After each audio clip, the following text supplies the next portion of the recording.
আজি লাখ লাখ লোকৰ একাউণ্টত সোমাব চৰকাৰী ধন। নমস্কাৰ বন্ধু বান্ধৱীসকল, দা ফিৰোজ আলম ইউটিউব চেনেললৈ স্বাগতম জনাইছোঁ। আজি কেইবাটাও খবৰ গোটোৱা হৈছে। এনেকুৱা খবৰবোৰ নিতৌ পাই থাকিব হ'লে আমাৰ চেনেলটো ছাবস্ক্ৰাইব কৰিবলৈ একেবাৰে নাপাহৰিব। আজিৰ প্ৰথম খবৰটো হ'ল আজি লাখ লাখ লোকৰ একাউণ্টত সোমাব চৰকাৰী ধন। মহিলাৰ পৰা বৃদ্ধৰ একাউণ্টলৈ সোমাব চৰকাৰী ধন। হিমন্ত বিশ্ব শৰ্মা চৰকাৰৰ বৃহৎ পদক্ষেপ। আজি প্ৰায় 43 লাখ লোকৰ একাউণ্টত সোমাব চৰকাৰী ধন। মহিলাৰ পৰা বৃদ্ধৰ একাউণ্টলৈকে চৰকাৰে প্ৰেৰণ কৰিব ধন।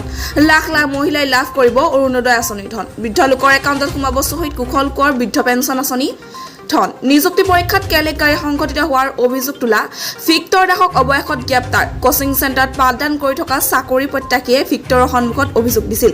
অৱশেষত গ্ৰেপ্তাৰ কৰা হ'ল ভিক্টৰ দাসক। 26,000 নিযুক্তিত কেলেংকাৰীত উৰা বাতৰি বিয়পোৱা ষড়যন্ত্ৰত অভিযোগ। বৃহস্পতিবাৰে ভিক্টৰ দাসে অভিযোগ কৰাৰ পিছতে আজি পুৱাৰে পৰা পাণবজাৰ থানাত তেওঁক মাৰাথন জেৰা কৰা হৈছিল। বীৰ লাচিত ফুকনৰ 400 বছৰীয়া জয়ন্তীক লৈ দিল্লীত ব্যস্ত মন্ত্ৰী পীযুষ হাজৰিকা। লাচিত বৰফুকনৰ 400 বছৰীয়া জয়ন্তীৰ সামৰণি অনুষ্ঠানৰ প্ৰতিশ্ৰুতিৰ বুজ ল'লে মন্ত্ৰী পীযুষ হাজৰিকাই। এছিয়া কাপ 2022 শ্ৰীলংকাৰ ফাইনেলৰ আগতে ছুপাৰ 4ৰ অন্তিম খেলত পৰাস্ত কৰিলে পাকিস্তানক। স্পিনাৰ ৱানিন্দু হাছাংগাৰৰ নেতৃত্বত বলাৰসকলৰ পিছত প্ৰথম নিচানকাৰ অৰ্ধশতকৰ ভিত্তিত শ্ৰীলংকাই পাকিস্তানক 5 উইকেটত পৰাস্ত কৰে। ভিক্টৰ দাসৰ পিছত এইবাৰ অম্লান জ্যোতিৰ বিস্ফোৰণ।